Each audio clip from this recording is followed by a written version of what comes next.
시청자 여러분 안녕하십니까? BOE 모닝뉴스 시작합니다. 조 바이든 대통령이 취임 후 첫 의회 연설을 통해 국제사회가 직면한 신종 코로나 바이러스 대유행 위기를 극복하기 위해 미국이 앞장설 것이라고 강조했습니다. 대외 정책과 관련해선 중국 문제를 거론하면서 인도태평양 지역의 중요성을 강조하고 북한과 이란의 핵 프로그램엔 강력한 억제로 대처할 것이라고 밝혔습니다.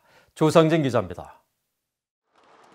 조 바이든 미국 대통령이 취임 후 처음으로 의회 상하원 합동회의 연설을 통해 미국이 주도하는 세계 협력을 강조했습니다.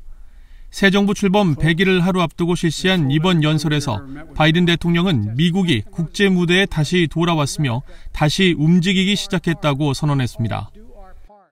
We have to show not just that we're back, but we're back to stay, and that we aren't going to go it alone. We're going to do it by leading with our allies. 그러면서 신종 코로나 바이러스 대응과 기후 변화 등 국제적인 문제 해결에 미국이 앞장설 것이며 국제사회와 협력해 나갈 것임을 분명히 했습니다. No one nation can deal with all the crises of our time, from terrorism to nuclear proliferation, mass migration, cybersecurity, climate change, as well as experiencing what we're experiencing now, pandemics. 바이든 대통령은 그러면서 세계를 향해 미국은 민주주의의 무기고였던 것처럼 백신의 무기고가 될 것이라며 미국의 백신을 다른 나라와 나눌 방안을 모색하고 있다고 밝혔습니다. 바이든 대통령은 대외 관계에 대해서도 미국의 분명한 입장을 밝혔습니다. 특히 이란과 북한의 핵 프로그램이 미국과 세계의 안보에 큰 위협이 되고 있다면서 동맹과의 협력을 통한 강력한 억제로 위협에 대처할 것임을 분명히 했습니다. On Iran and North Korea, nuclear programs that present serious threats to American security and the security of the world. We're going to be working closely with our allies to address the threats posed by both of these countries through diplomacy as well as stern deterrence. 바이든 대통령은 또 대중국 관계에 대해서는 경쟁을 환영한다며 갈등을 원하는 것이 아니라는 점을 시진핑 중국 국가주석에게 분명히 밝혔다고 말했습니다. 또 미국이 유럽에서 북대서양 조약기구 나토와 함께하는 것처럼 인도태평양 지역에 강력한 군사력 배치를 유지할 것을 시 주석에게 알렸다면서 이는 분쟁의 시작이 아닌 예방 차원이라고 강조했습니다. 그러면서 중국이 국제 무대에서 모든 불공정 관행을 중단하고 국제 규칙에 맞게 행동하도록 미국이 나설 것임을 강조했습니다. We're not looking for conflict, but I made absolutely clear that we will defend America's interest across the board. America will stand up to unfair trade practices that undercut American workers and American industries, like subsidies from state to state-owned operations and enterprises, and the theft of American technology and intellectual property. 바이든 대통령은 또 러시아의 블라디미르 푸틴 대통령에게는 미국 선거 개입과 주요 기관에 대한 사이버 공격이 응당한 결과를 초래할 것임을 경고했다고 밝혔습니다. 그러나 이 같은 상황과는 별개로 상호 이익이 되는 사안에서는 러시아와 협력할 여지도 여전히 있다며 대화의 문은 열려 있음을 강조했습니다. BOA 뉴스 조상진입니다. 국무부가 이번 주 한국과 미국에서 민간 주체로 동시에 열리고 있는 북한 자유주간을 맞아 지독한 북한의 인권 상황에 대한 인식을 높이고 인권 유린 행위를 조사할 것이라고 밝혔습니다. 토니 블링컨 국무장관은 언론의 자유를 강조하면서 바이든 행정부가 언론 자유가 포함된 인권 문제를 외교의 중심에 두고 있다고 강조했습니다. 함지아 기자입니다. 미국 국무부가 올해로 18회를 맞은 북한 자유주간을 맞아 성명을 발표했습니다.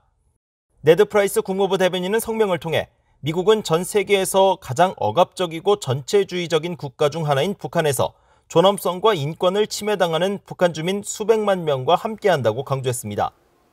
북한 정권의 정치범 수용소에서 이루 말할 수 없는 학대를 당하는 10만 명이 넘는 사람들도 포함된다고 덧붙였습니다. 이어 미국은 신종 코로나 바이러스에 대응한다는 구실로 주민들에 대한 통제를 강화하기 위해 북중 국경 지역에서 주민들에게 총살 명령을 내리는 등 북한 정권이 취하는 가혹한 조치들에 대해 경악을 금치 못하고 있다고 지적했습니다. 그러면서 미국은 북한의 지독한 인권 상황에 대한 인식을 높이고 인권 유린과 침해를 조사하며 북한 주민들의 독립적인 정보에 대한 접근을 지원하고 김정은 정권에 대한 책임 추궁을 촉진하기 위해 유엔을 비롯한 동맹국들과 계속 협력할 것이라고 말했습니다. 성명은 또 미국은 탈북민들과 인권단체들의 용기에 존경을 보내며 이런 심각한 불의를 조명하기 위한 이들의 노력을 언제나 지지할 것이라고 강조했습니다. 토니 블링컨 국무장관은 다음 달 3일 세계 언론 자유의 날을 앞두고 진행된 온라인 간담회에서 인권과 언론 자유의 중요성을 강조했습니다. 블링컨 장관은 전 세계 언론 자유가 위기에 처해 있다면서 일부 나라들은 교묘한 방식으로 기자들을 괴롭히거나 언론사에 높은 세금을 매기는 등 압박을 가하고 있다고 지적했습니다. 그러면서 바이든 해리스 행정부는 인권을 외교의 중심으로 되돌려놓는 데 전념하고 있으며 언론의 자유도 포함된다고 말했습니다. The Biden-Harris administration is committed to putting human rights back at the heart of our foreign policy. That includes press freedom. People everywhere should be free to express their beliefs, to hold opinions without interference, to seek, receive, and share information and ideas. It's even written into the Universal Declaration of Human Rights. 블링컨 장관은 특히 중국 정부가 관영 언론기관들과 매체를 해외 선전과 허위 정보 목적으로 이용하고 있다며 큰 우려를 나타냈습니다. 그러면서 중국 정부가 이를 통해 언론과 발언의 자유를 제한하면서 민주주의에 간섭하거나 약화시키려는 의도를 갖고 있다고 비판했습니다. BOE 뉴스 함자입니다. 미국 의회 조사국이 북한에서 자행되는 강제노동은 인신매매의 한 형태라고 지적했습니다. 그러면서 미국은 법안과 행정명령 등으로 이 같은 인신매매에 대해 제재를 집행하고 있다고 설명했습니다. 오택성 기자입니다. 미국 의회조사국이 최근 인신매매범에 대한 제재 프로그램이라는 제목의 보고서를 통해 미국 정부가 인신매매에 대해 어떤 제재 정책을 펴고 있는지 설명했습니다. 보고서는 인신매매에는 강제노동과 노예화, 미성년에 대한 징집 및 활용, 성매매 등 여러 형태가 포함된다며 북한은 강제노동 측면에서 인신매매가 이루어지는 것으로 볼 수 있고 미국은 이에 대해 의회 법안과 행정명령 등으로 제재 조치를 취하고 있다고 지적했습니다. 먼저 관련 법안은 지난 2016년 의회를 통과한 대북제재와 정책 강화법으로 이를 통해 강제수용소의 운영과 유지에 연관된 사람을 제재 대상으로 지정할 수 있도록 했습니다. 또 행정명령은 2016년 발표된 13722호로 이를 통해 노동자 해외 파견에 연루된 사람을 제재 대상으로 지정할 수 있도록 했는데 이는 북한 정권의 자금 확보를 막기 위한 유엔 안보리 결의 이행을 위해 채택된 것이라고 보고서는 설명했습니다. 보고서는 이 같은 법안 및 행정명령에 따라 주로 미국 재무부의 해외자산 통제실 오펙이 실제 제재 조치를 취하며 현재 북한의 기관과 개인들은 제재 명단에 포함되어 있다고 밝혔습니다. 보고서는 그러면서 대표적인 제재 대상 사례로 김정은 국무위원장을 지목하면서 김 위원장은 강제노동 관여 혐의로 제재 명단에 올랐다고 설명했습니다. 해외자산 통제실은 지난 2016년 김 위원장 등 개인 15명과 기관 8곳을 제재 대상으로 지목했으며 이와 관련해 국무부는 북한 정권이 강제노동은 물론 비사법적 살인과 강제실종, 자의적 구금과 억류, 고문 등 심각한 인권 유린을 계속하고 있다고 지적했습니다. 보고서는 또 김 위원장 외에도 북한 사회 안정성과 북한의 해외 노동자 송출에 연루된 러시아 회사를 비롯한 기업 2곳 등이 강제노동과 관련해 제재 명단에 올라 있다고 밝혔습니다. 북한의 강제노동 등 인신매매 실태에 대한 지적은 미국과 국제사회에서 끊임없이 제기되고 있습니다. The Secretary of State found that 10 countries had a policy or pattern of trafficking. Some of those listings may be obvious. North Korea forcing its citizens to work in countries around the world or continues to make headlines. 앞서 미국 국무부는 지난해 발표한 2020년 인신매매 실태 보고서에서 북한을 최하위 등급인 3등급 국가로 분류하고 북한 정부는 인신매매 근절을 위한 최소한의 기준을 완전히 충족하지 못하고 있다면서 중대한 노력을 기울이지 않고 있기 때문이라고 지적했습니다. 또 미국 노동부는 지난해 10월 발표한 2020 아동노동, 강제노동으로 생산된 상품 목록 보고서를 발표해 북한이 아동노동과 강제노동을 통해 벽돌과 시멘트, 석탄, 섬유, 목재, 금, 철 등 7가지 상품을 생산하고 있다고 밝혔습니다. 유엔 인권최고대표사무소는 지난 1월 발표한 보고서를 통해 북한 수용소 내 가혹한 상황 속에서 강제노동이 이뤄지고 있다는 것에 대해 매우 우려하고 있다며 이는 반인도적 범죄에 해당할 수 있다고 밝혔습니다. BOE 뉴스 오택성입니다. 유엔 자유권규약위원회가 최근 북한 당국에 생명권 침해 등 29건에 달하는 인권 침해 관련 질의서를 보내고 해명을 요구했습니다. 유엔 시민적 정치적 권리에 관한 국제규약의 이행 상황을 감독하는 자유권규약위원회는 지난 23일 북한 당국에 보고 전 쟁점 목록을 보내 국제법적 효력이 있는 이 규약을 노동당 규약 등 북한 국내법보다 우선하기 위해 북한 당국이 어떤 조치를 취했는지, 또 북한 법원이 실제로 이를 적용한 사례들을 제시할 것을 요구했습니다.